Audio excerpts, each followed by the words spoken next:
Når jeg samler op vandret, så sørger jeg for at samle en maske op for hver strikket maske.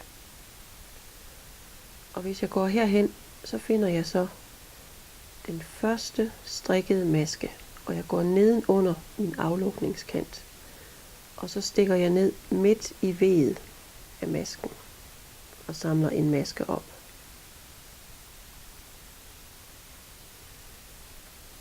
Og så går jeg hen i det næste strikkede V, og det er så her.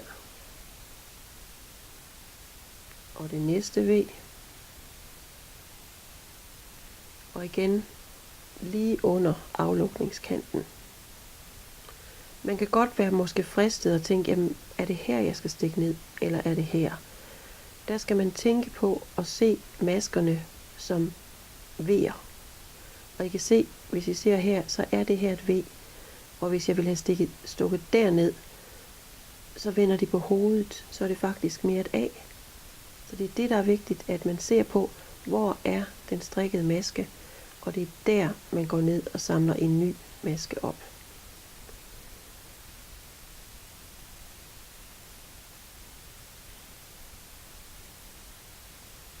Jeg går ned i masken, tager tråden med og op igen.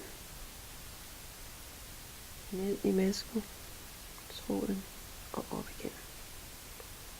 Jeg ser mit V og går ned midt i V'et.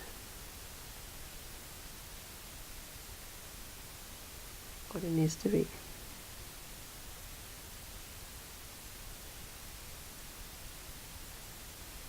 Og hvis I så ser her, dem jeg har sat op på pinden, så kan man også lige tjekke, når man har gjort det, at sidder de nu, de masker der sidder på pinden, ligner de masker der sidder nedenunder, er de lige i midten af den sidste strikkede maske. Så kan man lige tjekke, om man nu har gjort det rigtigt.